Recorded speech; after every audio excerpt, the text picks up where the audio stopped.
Um, as usual, we got lots and lots to cover today. We are continuing our study of being God's image, women and men in the kingdom of God. And after taking a couple of, how many weeks it's been? 3 or 4 weeks to look at some texts that a lot of people kind of can't get beyond sometimes. So we thought it would be good to get them out of the way first before jumping back to where I think we really should start, which is in Genesis 1, which is where we'll be today. So before we get into that, just a couple of announcements to remind everyone. I do a biblical study tour this summer, July 1st to 12th, to Turkey, Asia Minor, to look at the growth of the early church. And I did have someone contact me this week that is traveling as a single female and is looking for a roommate. So if there were any single females that were looking to go but didn't have a roommate, then I'd be happy to connect you and see if that match might work. But that's July 1st through 12th. You can go to my website, steppingintothe.jordan.com, and it's the first post at the top of the page. And I'll put the direct link in the file that'll get posted online. Also, I mentioned last week at SMU, we're having our Summit for Faith and Learning, March 22nd through 23rd, which is a Friday and a Saturday. I'll be leading a workshop on Saturday, dealing with part of my research area on the Bible and film. And some other good speakers there. And I'll put the direct link for that if you're interested as well. That should be a good event. Okay, so we're jumping into In the Image of God. Genesis 1 through 2, 3. And so I've got a question to start us with. What does it mean that we are made in the image of God? How else would we know the world's messed up? What's that? How else would we know the world's messed up? How else would we know the world's messed up? Okay. The image of God, we begin in the image of God, and we end up in heaven getting rid of all this humanity, and we're even more in the image of God. The image of God is bigger than we can possibly imagine. Okay, so I'm sensing in what you're saying that somehow the image of God is what we might often call the soul. Is that how you describe it, that we have a soul? Yeah, because the image of God will be with us when we leave this world. The image of God doesn't leave us, so it can't be tied to physical. Okay. Okay. Any other ideas?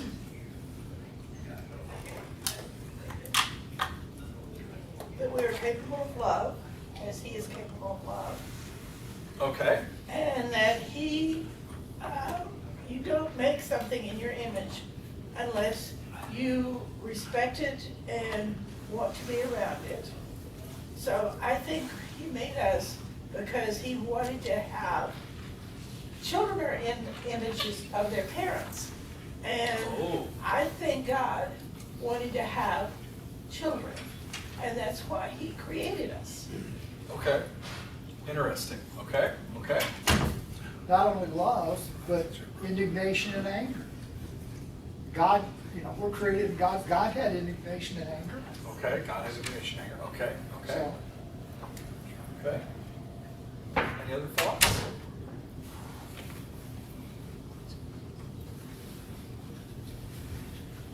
It's kind of a hard thing to answer, isn't it?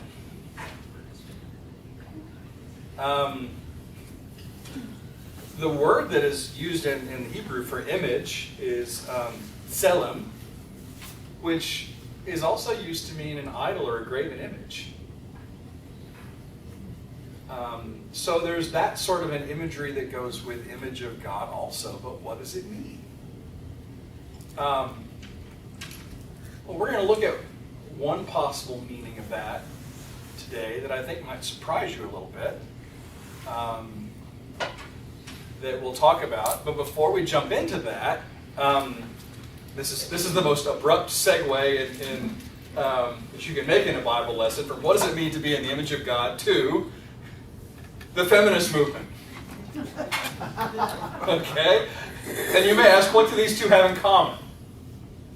Well, in the 1960s and 1970s, a lot of us are old enough to remember at least parts of that.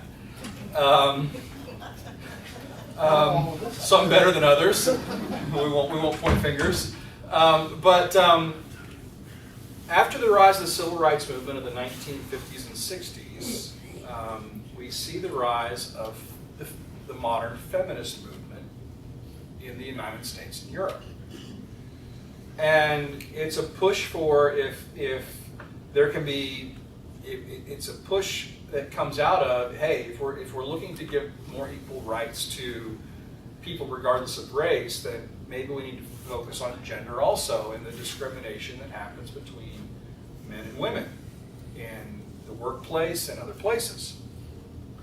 Well, one of the things that comes out of the feminist movement is a response to the Bible. Just like the Bible was responsible for the justification for quite a bit of slavery in the Western world, the Bible was used as a justification for unequal rights between men and women. And the feminists pushed back on it. And they said, some of them said, the Bible is so patriarchal that we need to throw it away. It is unrecoverable. And in fact, a very famous feminist, who's also a theologian, named Mary Daly, wrote, "It might be interesting to speculate upon the probable length of a depatriarchalized Bible. Perhaps there would be enough salvage material to comprise an interesting pamphlet." Daly's response was, chuck it. It's of no value. But her voice was not the only voice. Another feminist scholar of the Hebrew Bible, whose name is Phyllis Tribble, said in response to Daly, "But I like my Bible. I don't want to throw my Bible away. I find meaning in my Bible. I find comfort in my Bible. I find, as a Christian, I find it to be useful in my life. It's what I have based my life on." And so Tribble, using her skills as what's called a literary critic or rhetorical critic, decides to look at the Bible and examine whether or not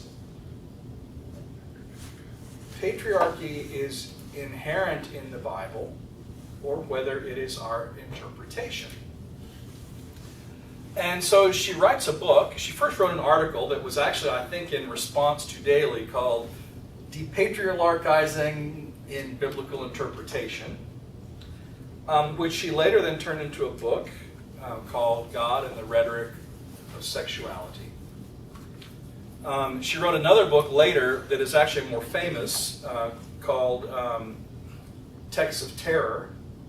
We'll talk more about this book later.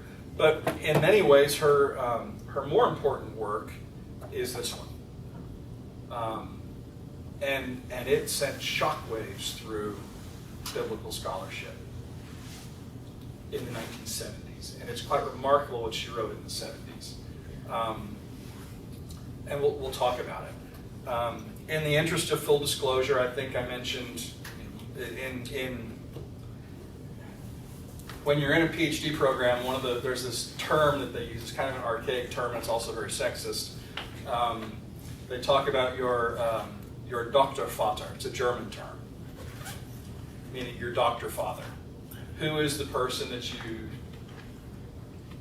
you receive your doctoral advisor?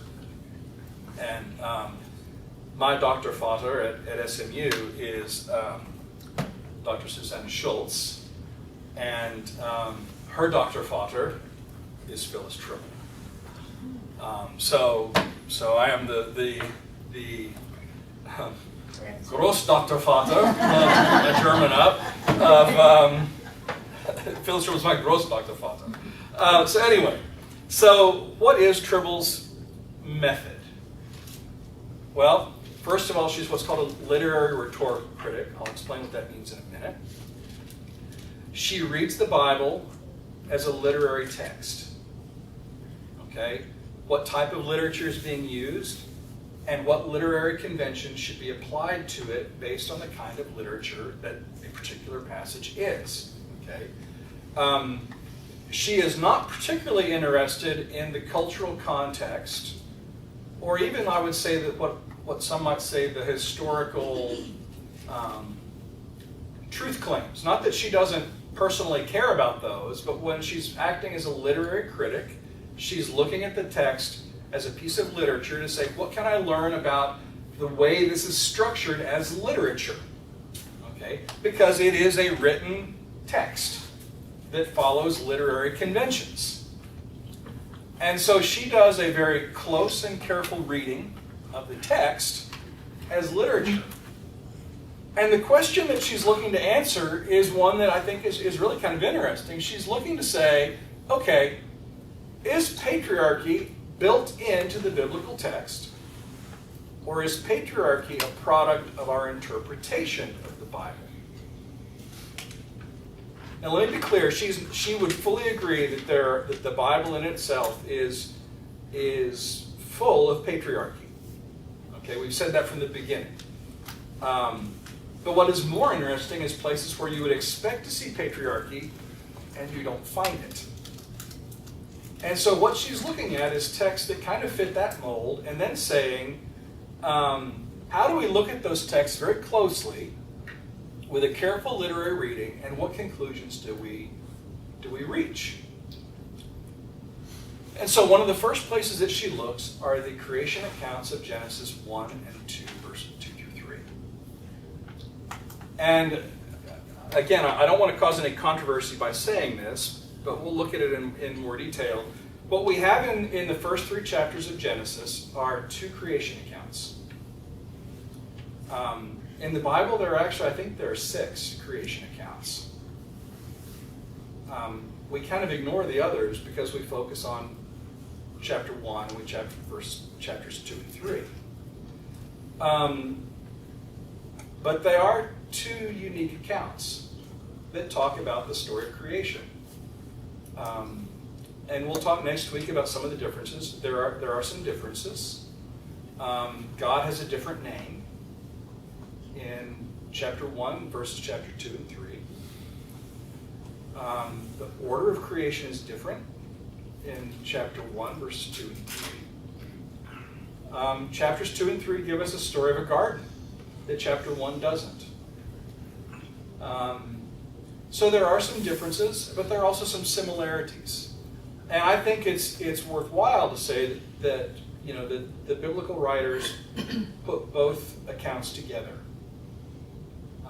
And what I'm saying is not anything that I think a careful reading would not support, but I'm not trying to shake anyone's faith by saying that. They're both in our Bible, they're both textual, they're both scriptural, but they tell the story from different perspectives. And today we're going to look at the first one.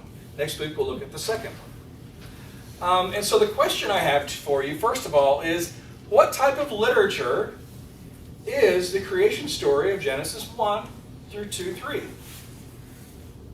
Poetry. Hebrew poetry. Poetry? Okay. Anybody else have another idea? Could we have a multiple choice question?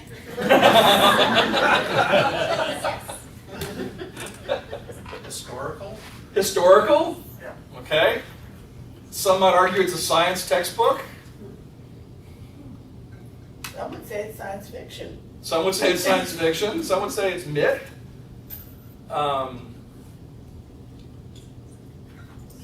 It's poetry. And the way it's structured in our Bible hides it. the way it's structured in English. Even the way it's structured in Hebrew, it kind of hides it. But when you begin to see what's happening, and you see the word repetitions, and you see the way it works, it's very clear it's poetry. Now, Hebrew poetry does not work like English poetry. It doesn't rely necessarily on rhyming words.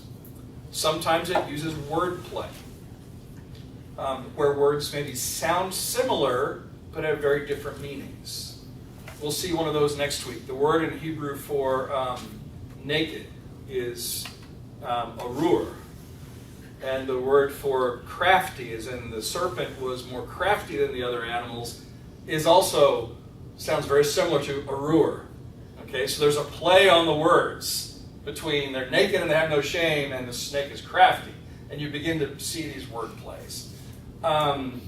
Sometimes it goes off of the number of syllables or words in a sentence and plays with how they interact with one another. Sometimes you have one line that says something and a second line that amplifies it. Honestly, if I had to pick a modern form of literature that maybe closely associates with Hebrew poetry, brace yourselves, rap. Rap. Plays on syllables, plays on sounds, plays on words, plays on themes, making connections that you wouldn't normally make between things. Is a lot like how Hebrew poetry works. And what we see in Genesis 1:1 through 2:3 is a beautifully crafted poem. It is gorgeous. And there's no way to put it in English in a way that really makes it show through. But there's this overall theme that Tribble shows, that is, it goes from a state of chaos to a state of order, or cosmos. And it starts in the beginning with, in the beginning, or when God began creating the heavens and the earth. And then it says, and the earth was, how do we translate it in English? Formless and void. In Hebrew, it is tohu vavohu. And it literally means absolute chaos. The words by themselves mean formless and void. But when you put them together, it means absolute chaos. In modern Hebrew, the mother walks into a room where their 2-year-old's been playing and they've spread a mess all over the floor. She'll say, clean up this tohu vavohu. Okay? Clean it up, this mess. Okay? And that's the state at the beginning. And what happens throughout creation, through 7 episodes or 7 days, is that God takes the chaos and turns it into cosmos, into creation, into the universe. And days 1 through 6 follow a very similar pattern. And day 7 is totally different. But within those days, days 1 through 6 begin with the phrase, and God said. And they end with, and there was evening, and there was morning, day X. Okay? But within those days, there's even a symmetry to how the days are organized. Okay? And they're organized into 2 parts. Days 1 through 3, you have infrastructure. And days 4 through 6, you fill out the cosmos. You populate the infrastructure that you've built. And so what we see is on days 1, 2, and 3, we have God separating light from darkness. Then on day 2, the firmament separates the waters above and the waters below. And on day 3, we get the earth and the seas separating from each other so that the land begins to appear. And the earth puts forth vegetation. And then we have, those are all infrastructure things. Then on day 4 through 6, we have those things populated. So, while the light was separated from the darkness on day 1, it's on day 4 that we get God creating the greater and the lesser lights. that govern the day and the night. The sun for the day, the moon for the night, stars in the sky at night. Okay, it's the population of the firmament with the day and the nighttime sort of entities. Okay, day 5 then, we see the firmament, the sky, separating the waters above and the waters below, and we see aquatic animals being created, and we see the flying things, the birds being put into the sky in the firmament. Okay, forget that there's no land yet for them to land, but they're in the sky. Okay, and then on day 6, once the earth has appeared, we see land animals and humans. All of it being populated. So there's this elegant poetic structure to how creation is ordered in Genesis chapter 1. Okay? And the infrastructure being built and then it being populated on the other days. So I want to focus on day 6 because that's the one that's of most concern to us. And so we see in Genesis 1:26, we're going to see this pattern. God will have, technical term is direct discourse, direct speech. Then that will be followed by a narrative discourse, followed by more direct speech. And so God says, let us make humankind. In Hebrew, that's ha-adam. Literally, it means the man, in our image, according to our likeness. And let them have dominion over the fish of the sea, over the birds of the air, over the cattle, over all the wild animals, over all the earth, over every creeping thing that creeps upon the earth. And in verse 27, he says, so God created humankind, ha-adam, in his image. In the image of God, he created them. Male and female, he created them. And in verse 28, and God blessed them. And God said to them, be fruitful and multiply, and fill the earth, and subdue it, and have dominion over the fish of the sea, over the birds of the air, over every living thing that moves upon the earth. Do you see a bit of the poetic structure in how that's laid out? So be fruitful and multiply is, the result of that is filling the earth, subduing it, is having dominion over all of these different things, kind of in a list. And God said, see, I have given you every plant yielding seed that is upon the face of the earth, every tree with seed in its fruit, you shall have them for food. And to every beast of the earth, and every bird of the air, and everything that creeps on the earth, everything that has the breath of life, I have given every green plant for food. And it was so. What are we all supposed to be eating? Vegetables. We're all vegan. Okay? All the animals, too, are vegan. And incidentally, when does that get reversed? Flood. After the flood. Noah. Yeah. Okay. So, how are the humans different in Genesis 1 from the rest of creation? They're in charge. Okay, they're in charge. What else do we see? They're in the image of God. They're in the image of God. Okay. Doesn't really distinguish between man and woman. Oh, interesting. It doesn't distinguish between man and woman. But there's something that is unique there that is not said about the animals.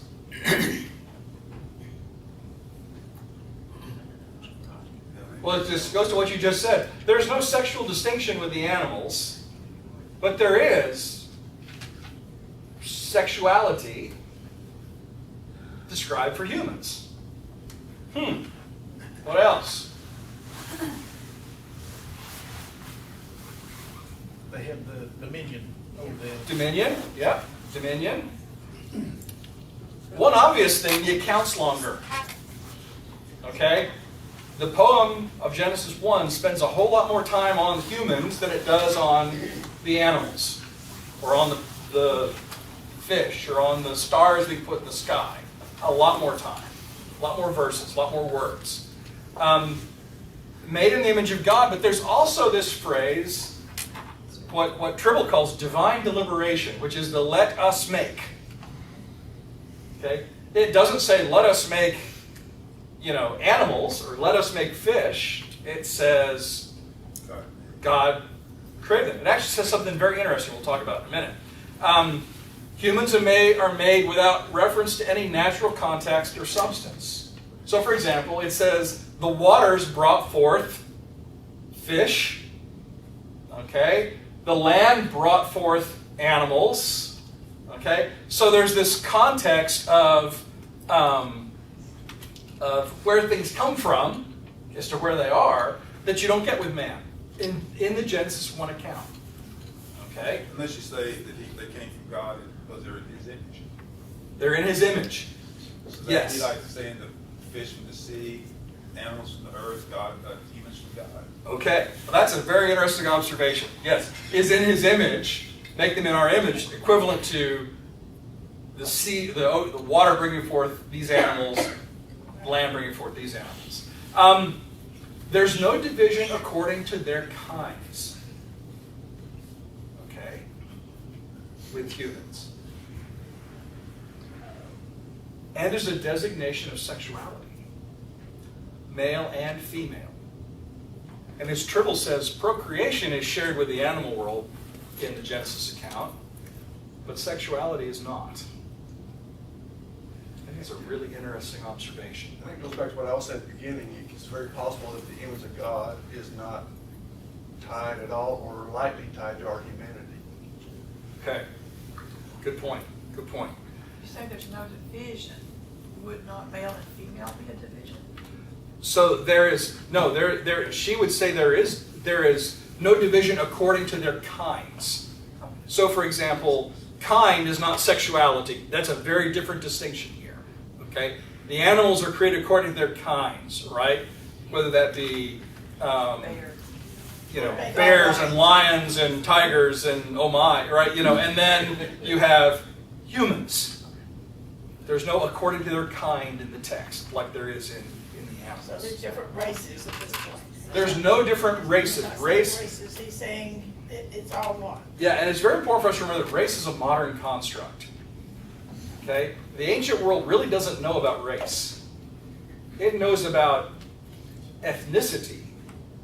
It knows about nations, okay, and clans and families. But it doesn't know race like we know race. That's a subject for another time.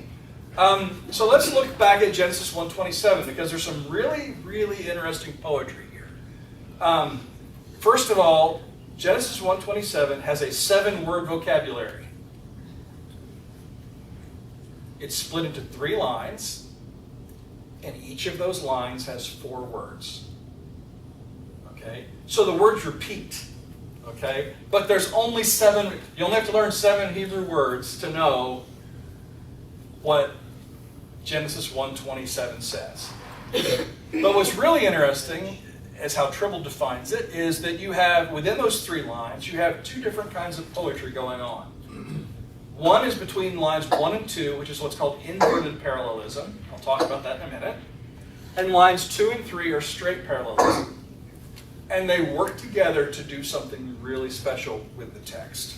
So here are the 7 words. And I'll try to split these out so you can see them here. Can you see my cursor here? So, and created is 1 word, so you see the hyphen there. God, humankind, and then in His image, in Hebrew, is all 1 word. Okay? And then, in the image of is all 1 word. Oops. God, created He, okay, because in Hebrew the verb contains the pronoun. Him, meaning Adam, mankind. Male and female, 1 word, created He, them. 1, 2, 3, 4. 1, 2, 3, 4. 1, 2, 3, 4. 4 words each line. And Tribble says this is inverted parallelism. So let me reposition the words so you can see what that means. So when you take those two lines and you structure it with an inverted parallelism, what you see is that the word created that you see at the beginning and created at the end kind of line up with one another. Then you have the words God lining up with one another. And in the image or in the image of is in the middle.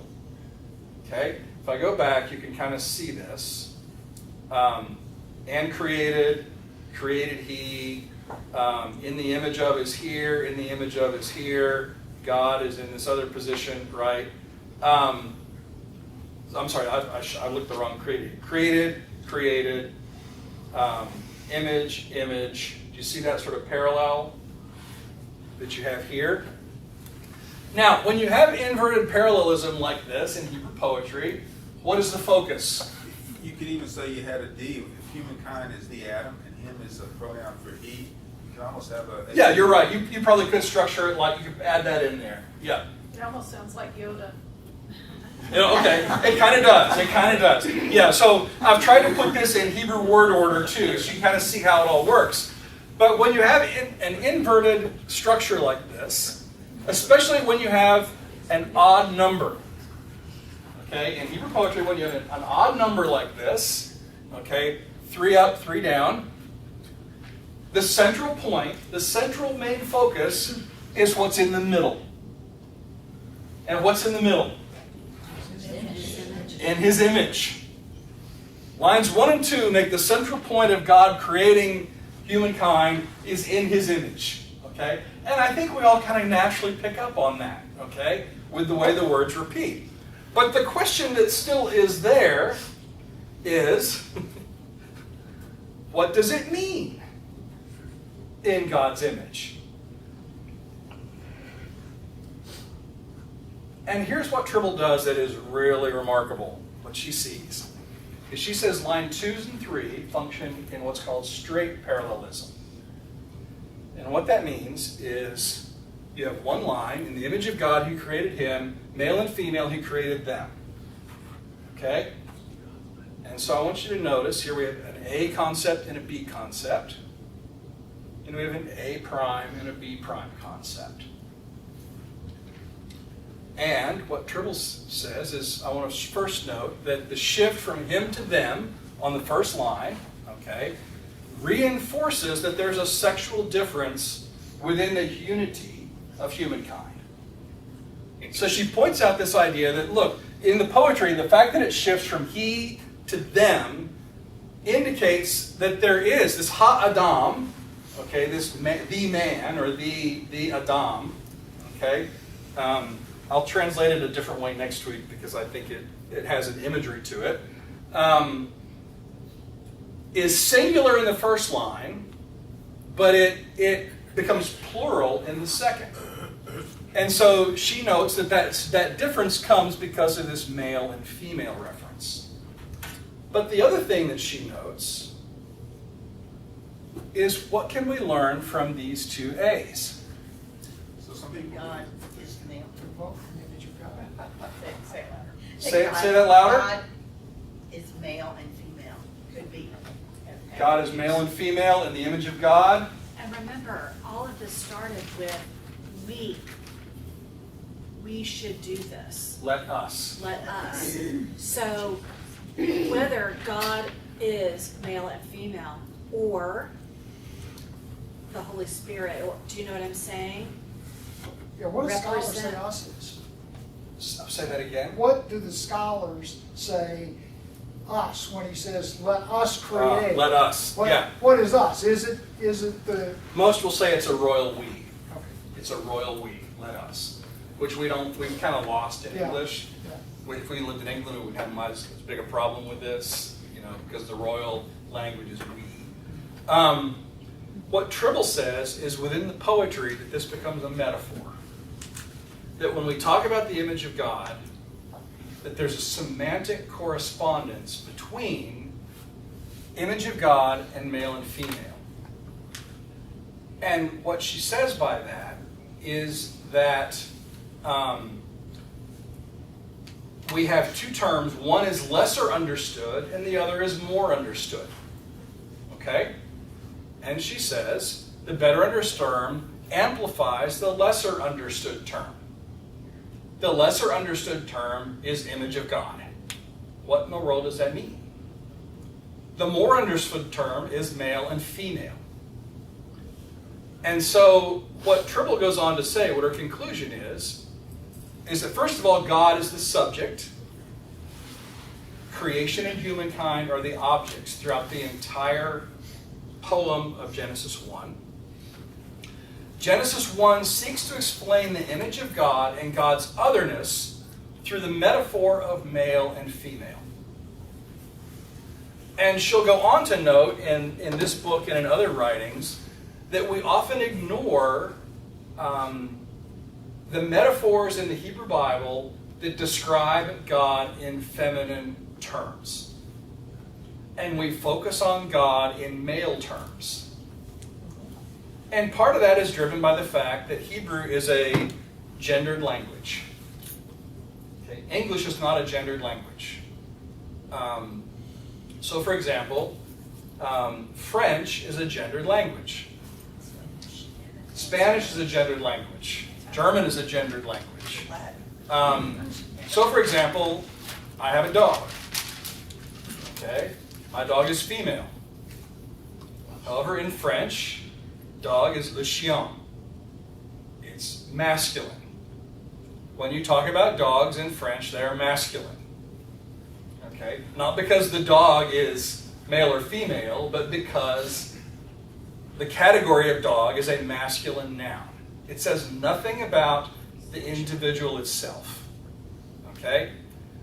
In English, we don't have that. So we end up assigning weird genders to things. And so God has a male pronoun. Created he, them. Okay? That does not mean that God has genitalia of a man. In fact, the early church fathers are adamant. They say just because we call God by male pronouns, they don't use pronouns, as male, does not mean that he has parts. Okay? They acknowledge that it is a consequence of language, not a consequence of the nature of God. And so what Tribble points out is that what Genesis 1 does is it describes God in masculine and feminine terms, male and female. That male is not privileged over the female in that context, in the image of God. They both share the image of God, and it helps to explain that otherness that God has, because God is not male. You know, it makes me think about when Jesus was asked about who's going to be the woman's husband in heaven someday. Yeah. And then He says in heaven there is no giving or taking of marriage in the age to come. He just erases all that. Yeah. He tells the Sadducees, you're wrongly mistaken. Right. And she also says that from the beginning there exist two sexes.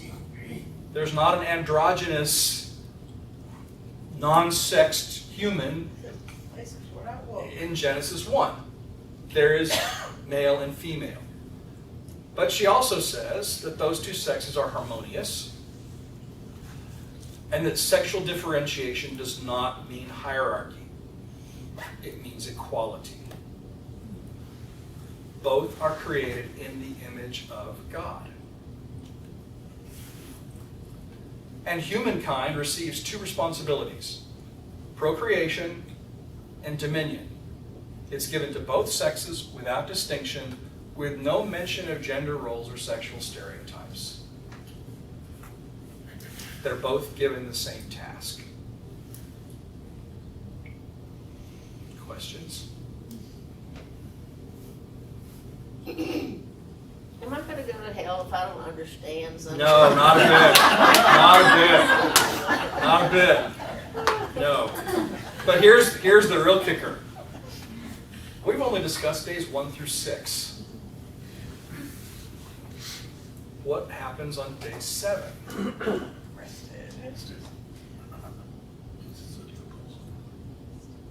I hear mumbling. What? I don't hear it. He rested. God stops creating. And so if the description of creation in Genesis 1 moves to a climax, okay, if it's moving towards some great climax at the end, what is the ultimate climax of creation? Humankind. Woman. Order. In Genesis 1, it's not men. It's not humankind. It's not even women. It's when God stops creating, which in Hebrew is Shabbat, Sabbath. The real point of Genesis 1 is Sabbath. It's rest. That's the big climax. Okay? But in the creation of humans, what Tribble says is when you read Genesis 1, both male and female are in the image of God. And if you recall a few weeks ago, we read some early church fathers that said, what? Only man was in the image of God. Man is in the image of God, woman is not. Okay? And we saw some women writers push back and say, yeah, surely you're not reading that right. Okay? But what Tribble does that I find so remarkable in the way she does it is with her careful and close reading of the poetry. Without the emotion of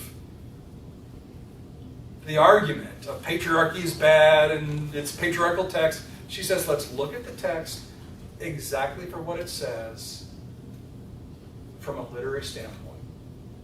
And she takes the poetry and pulls it apart to say, men and women are given equal priority in the image of God and in the responsibilities given for humankind's over creation.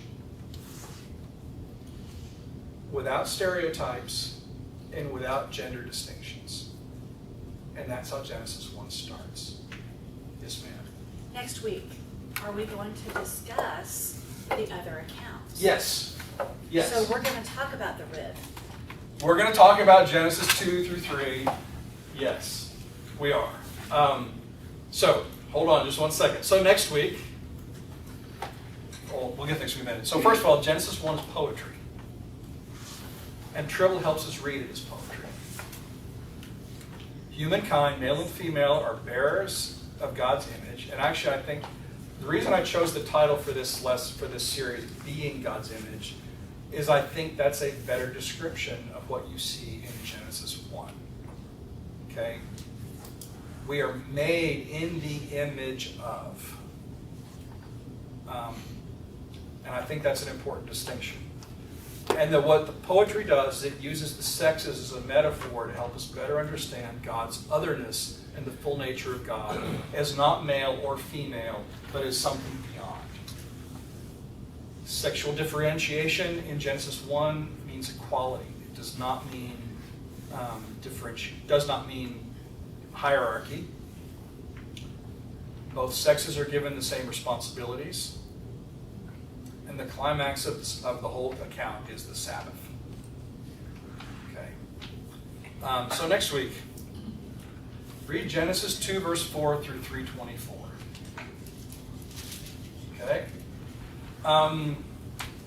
And what I'd like you to do while you're reading that is compare what you read. Read it very carefully. If you'd like to write down the order of when things are created, write that down. Maybe compare what you see in Genesis 1. Note other differences, other similarities. Also look at who or what is cursed.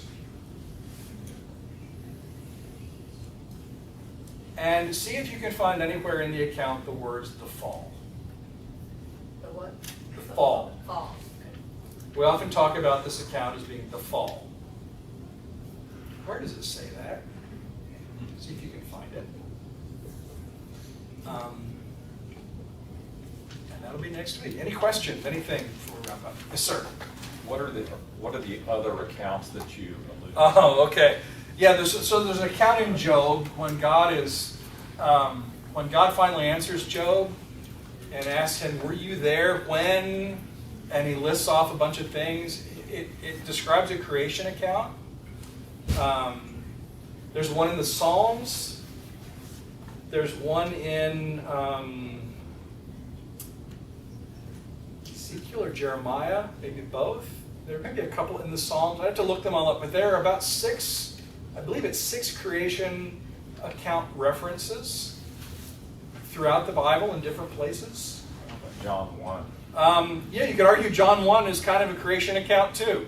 It starts the same way. It uses the in beginning in the Greek was the word. And it's actually playing off of, really, I think more it's from Proverbs. Proverbs or Ezekiel or both. It's playing off of that more than it is Genesis 1. What always is of interest to me about that specific passage, it talks about the word, speaking of Christ, and it says, all things were made by him. And through him. And through him, and without him, nothing was made that has been Yes. made. And that gets back to Proverbs 8, where wisdom, it says God, literally says God purchases wisdom before the creation of the world, and that wisdom is the partner in creation. Proverbs 8 gives another different account of how creation happens. So yeah, they're there, they're around, and we ignore them, or we read them metaphorically. That's what we do. We tend to take these 2 accounts in Genesis literally, and I'm not saying we should or shouldn't. I'm simply saying recognize that Genesis 1 is poetry, and that as poetry, it uses language in a way that narrative doesn't, and it works differently. Any other questions? Anything? Okay. Thank you all very much. We actually got it on time today. Next week we'll look at the next account.